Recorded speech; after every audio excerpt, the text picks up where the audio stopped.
Olá, seja bem-vindo, seja bem-vinda. Eu sou Mariana Xavier e esse é o programa OAB Nacional.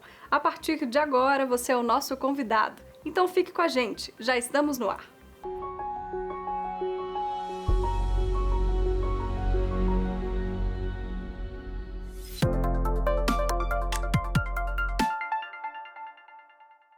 O presidente da República sancionou o projeto de lei que determina a suspensão do exercício da advocacia por profissionais condenados por assédio moral, sexual e discriminação. O PL aprimora o Estatuto da Advocacia, incluindo assédio e discriminação no rol de infrações ético-disciplinares. Trago, senhor presidente, a esta cerimônia o cumprimento de mais de 1.300.000 advogados e advogadas brasileiras. E é com imensa satisfação que me dirijo a todos os senhores e a todas as senhoras hoje, neste momento simbólico, em que celebramos a sanção presidencial de 3 projetos de lei que representam avanços significativos em nossa sociedade e no âmbito da advocacia.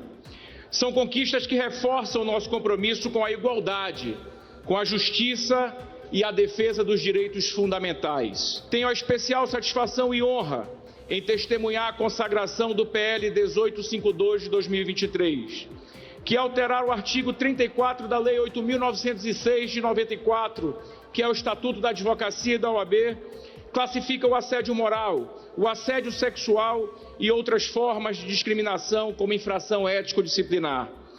Esse PL teve origem no Conselho Pleno da OAB Nacional, que em março deste ano aprovou a proposta por unanimidade.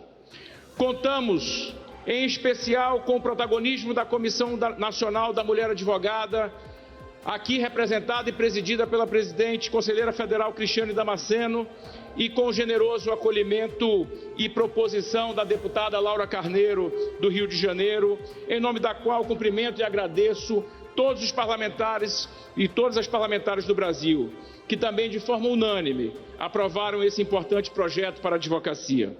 Ao incluir como infração ética disciplinar o assédio moral, o assédio sexual e a discriminação no âmbito da nossa instituição, reforçamos o nosso compromisso com a ética, a integridade e o respeito.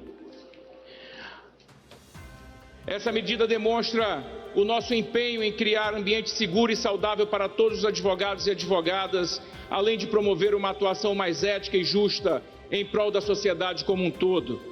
Ao mesmo tempo em que celebramos essas vitórias, reconhecemos que há ainda muito a fazer. A Ordem dos Advogados do Brasil permanecerá atuante, defendendo os princípios da igualdade, da justiça social e do respeito aos direitos humanos em todas as instâncias. Parabéns, presidente, porque eu acho que a questão do assédio é uma coisa muito mais séria do que a gente pensa.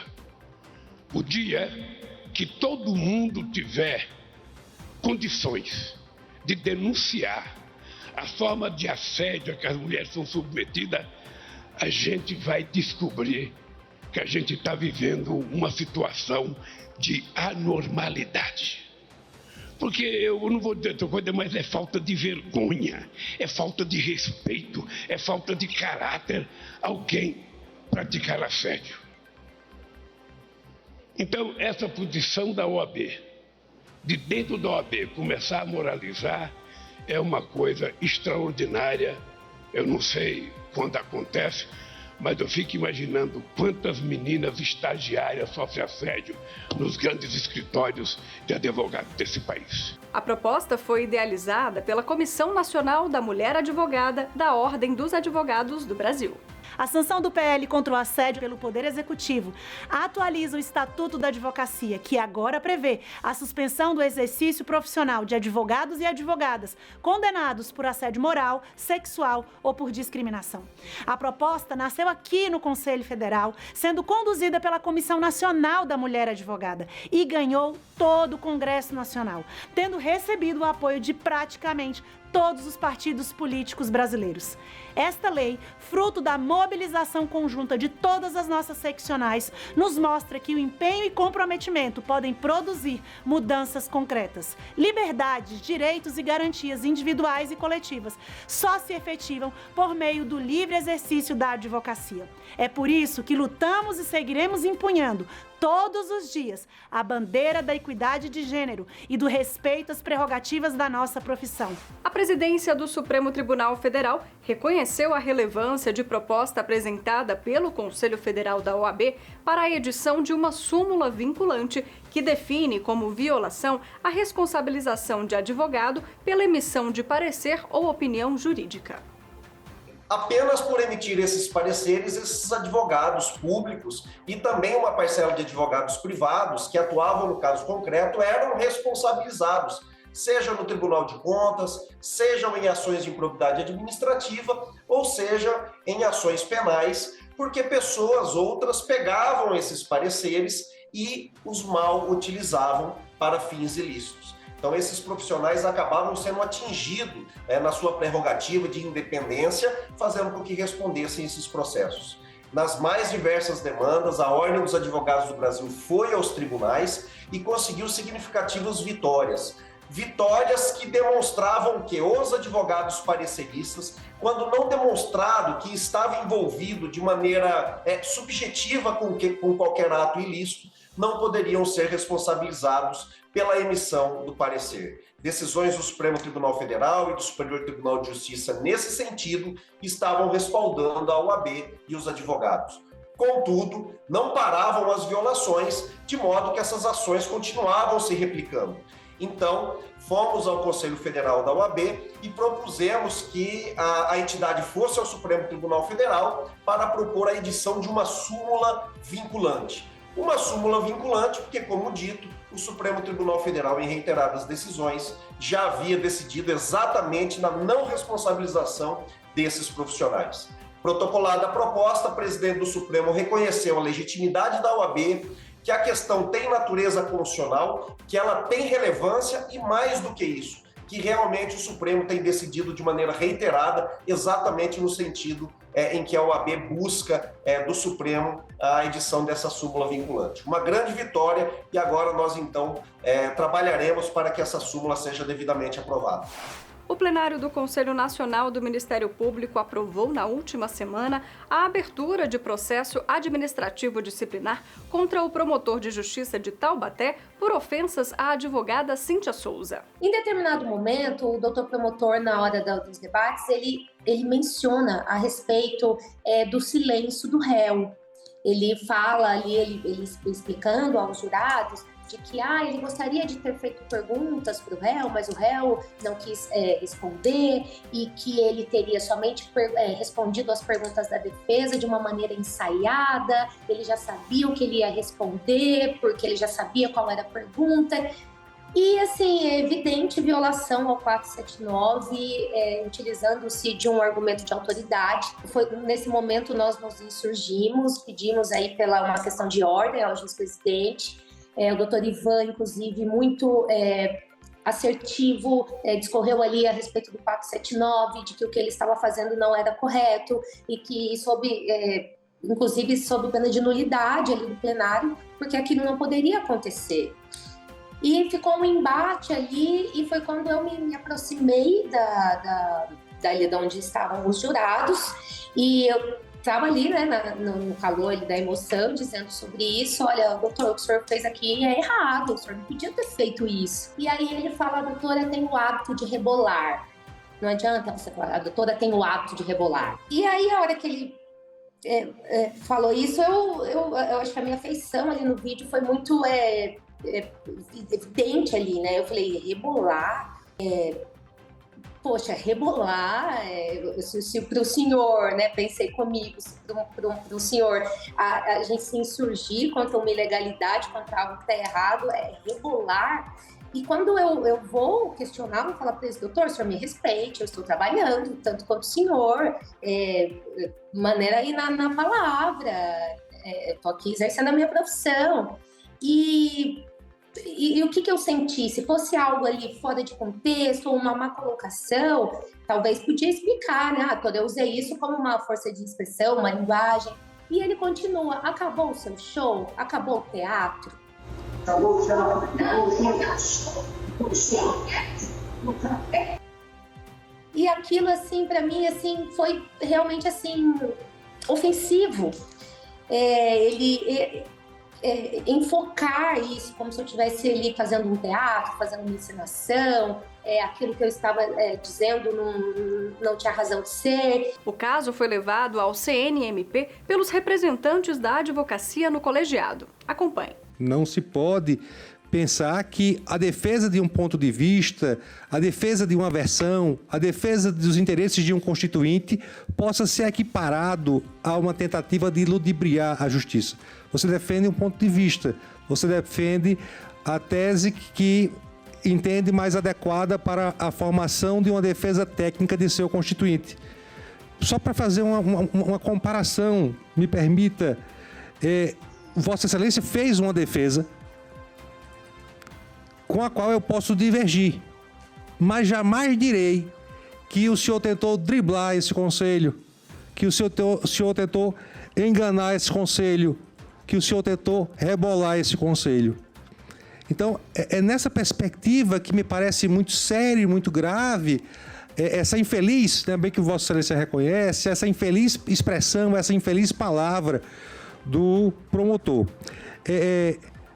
Acho que nesse momento processual nós estamos só tratando de mera abertura de PAD ainda, e penso que nesse momento processual nós temos elementos suficientes para que haja sim a abertura, meu presidente. Então, já registro aqui minha louvação pela bela sustentação oral de Vossa Excelência e registro sim que acompanho em totum o pensamento de Vossa Excelência, consignando que seja por uma acusação mais com viés de misoginia, seja com a acusação de menoscabo para com a justiça.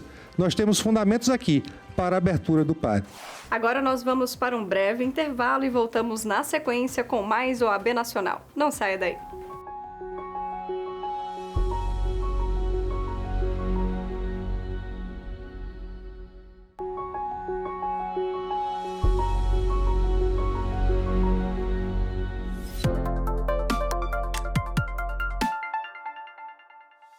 A OAB Nacional faz parte do grupo de trabalho criado pelo Conselho Nacional de Justiça para evitar que magistrados extrapolem as previsões legais, façam exigências de procurações extras e reconhecimento de firma em cartório para o levantamento de valores a advogados e advogadas com causas ganhas.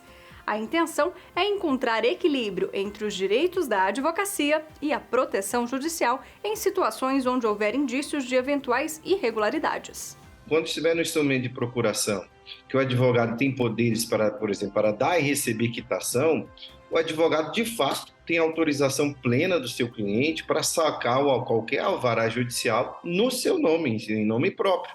E depois ele presta contas com o seu cliente. Essa é a regra, é o que está disposto na lei, no próprio Código de Processo Civil, no Estatuto da OAB, e é uma prerrogativa da advocacia.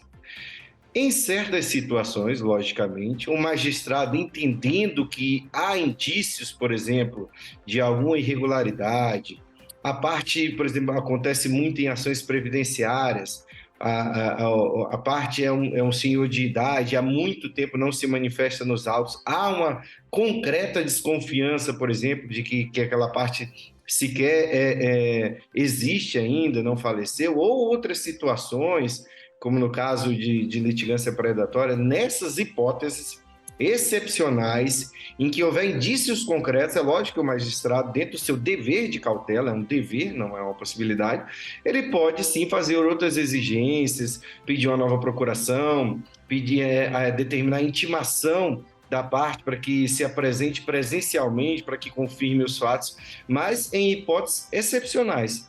E o que vem ocorrendo em algumas situações que já não são raras? Os magistrados exigindo essas restrições que não estão previstas em lei, desconsiderando o instrumento procuratório, em qualquer demanda, sem qualquer critério, de forma linear. O Corregedor Nacional de Justiça entendeu, diante dessas situações e da pertinência das manifestações dos conselheiros que representam a Ordem dos Advogados do Brasil, de criar um grupo de trabalho para padronizar esses procedimentos, de forma a encontrar um denominador comum.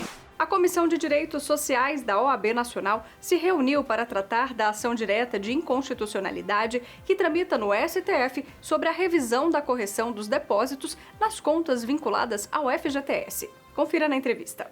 A manifestação do Conselho Federal da OAB sobre a ADI 5090, que está em tramitação no Supremo Tribunal Federal e que cuida da correção dos depósitos do FGTS.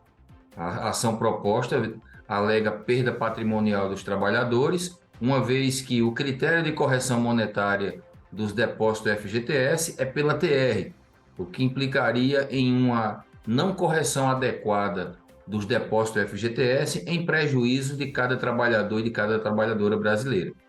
Recentemente, o relator, o ministro Luiz Roberto Barroso, proferiu um voto declarando que, de fato, a TR não era um índice de correção monetária adequado para os fins almejados pelo FGTS e determinou a aplicação da correção pelo índice da poupança, ou seja, julgou procedente a ação no que diz respeito à não possibilidade de utilização da TR.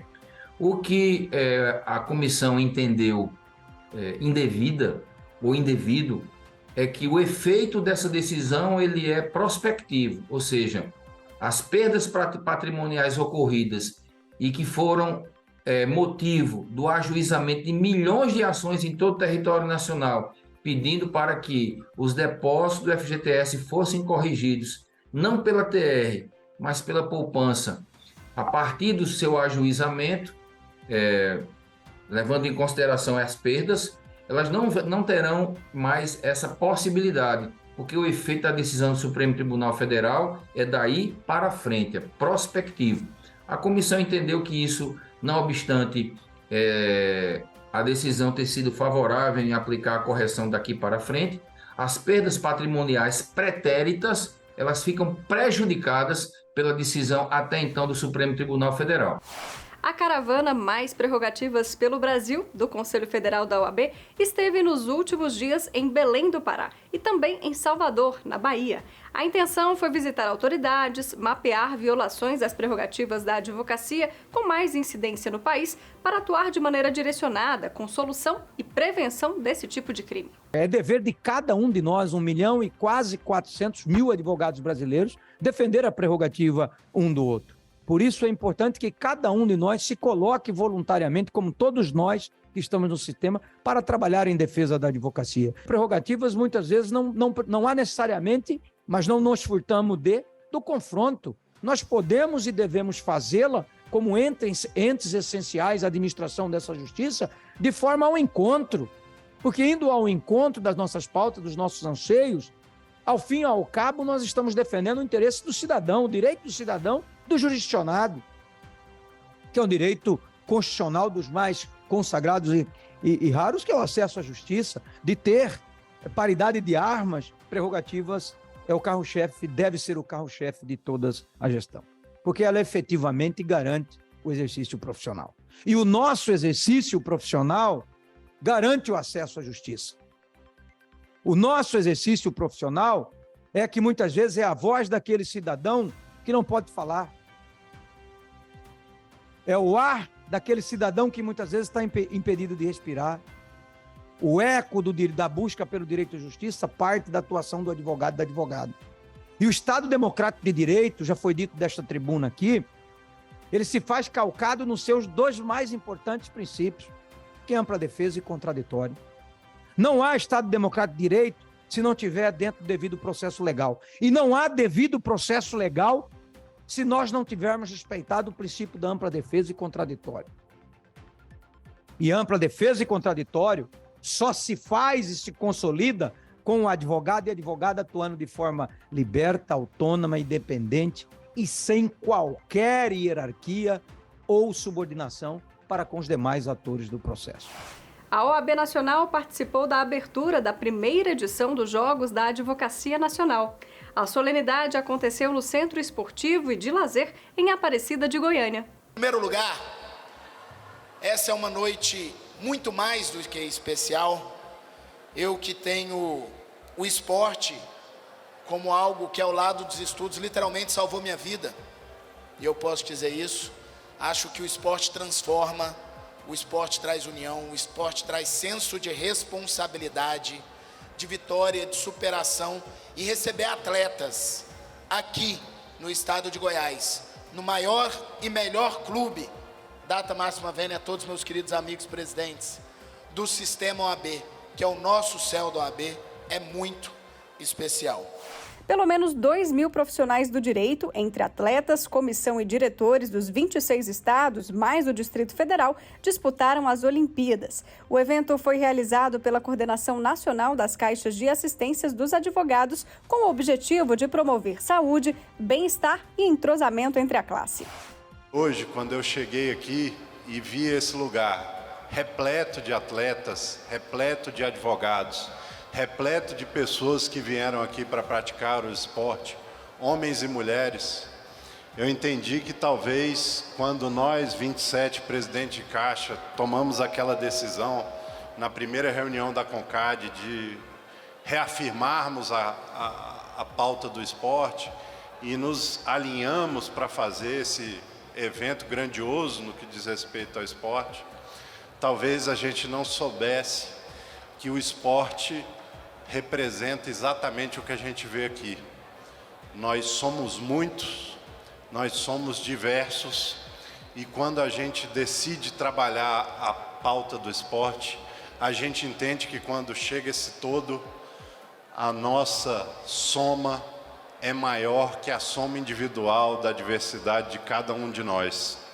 E isso se reflete verdadeiramente em união, em mais compromisso, em mais saúde, em mais bem-estar, em mudança na vida de cada um e de cada atleta e, principalmente, mudança de vida, de conceito do familiar, do amigo, da esposa, de todo mundo que compartilha dos sentimentos e das coisas boas que esse tipo de evento pode trazer. O vice-presidente do Conselho Federal, Rafael Rony, e o diretor tesoureiro do Conselho Federal da OAB, Leonardo Campos, foram homenageados pela OAB de Goiás pela dedicação e relevantes serviços prestados à advocacia, em especial à advocacia goiana. O assunto, inclusive, foi destaque no site da Ordem dos Advogados do Brasil. Em entrevista, o presidente da seccional de Goiás, Rafael Lara, ressaltou a relevância e importância dos serviços prestados pela diretoria da OAB Nacional. Para ele, abre aspas, somos honrados por estarmos ladeados de diretores tão valorosos no Conselho Federal. Nosso trabalho conjunto se engrandece com o apoio que recebemos de Rafael Rony e Leonardo Campos. Fecha aspas. Rafael Rony agradeceu a comenda e disse, abre aspas, gratidão é a memória do coração, mas maior gratidão não há do que estarmos juntos trabalhando conectados com a advocacia goiana, juntamente com todas as demais seccionais, buscando cada vez mais valorizar advogados e advogadas brasileiras do nosso país. Fecha aspas. O diretor tesoureiro da Ordem também manifestou felicidade em receber a homenagem. Segundo Leonardo Campos, abre aspas, sinto-me honrado e extremamente feliz em receber esta homenagem. Goiás está sempre em destaque nacional. Esta seccional é um exemplo modelo para todo o país. Fecha aspas. Esse e outros assuntos você confere no site da Ordem, em oab.org.br. No quadro Advocacia em Pauta desta semana, nós vamos destacar a entrevista da conselheira federal da OAB, Misabel Derzi, ao portal Migalhas. Na ocasião, ela falou sobre a reforma tributária e a atenção ao contribuinte. Veja. PIS/COFINS unidos no IVA federal, criados pela própria União, arrecadados pela União, nisso não se intrometendo estados e municípios. Então, não há um problema em relação à União. O que há é um problema em relação a estados e municípios e contribuintes. Por quê? Em primeiro lugar, os estados estão a perder a sua autonomia legislativa, que sempre tiveram em relação ao ICMS, e os municípios em relação ao ISS. Quem vai legislar sobre estes temas será a União por meio de lei complementar federal. Embora o texto do substitutivo diga que a competência é de estados e municípios, não é verdade. A competência será da União, porque sobre ela é que vai fazer a lei complementar federal, que vai reger esses dois tributos em conjunto, que vão ser arrecadados, disciplinados pela própria União. E mais, o projeto substitutivo avança além disso. A arrecadação que hoje é feita pelos próprios estados em relação ao ICMS e os municípios que arrecadam em relação ao ISS, essas arrecadações autônomas serão unificadas numa arrecadação única, num chamado Conselho Federativo. Esse conselho fará arrecadação total de todo este IVA chamado IBS, que é a reunião do ICMS, do ISS, de uma forma ampla, como se fosse um IVA, para todos os estados e municípios. Então, nenhum deles terá independência para arrecadar os próprios tributos, mas haverá um órgão que o fará em nome de todos para depois redistribuir a parte de cada estado, dentre os 27, considerando o Distrito Federal, e mais 5.500 municípios. Este programa é mais uma produção da Ordem dos Advogados do Brasil. Aqui você fica por dentro das informações da advocacia e do judiciário, além de acompanhar entrevistas especiais, matérias exclusivas e muito mais. Não deixe de seguir também as nossas redes sociais e conferir as principais notícias no site da OAB Nacional. Eu sou Mariana Xavier e agradeço pela sua companhia. Eu te espero na próxima semana. Até lá!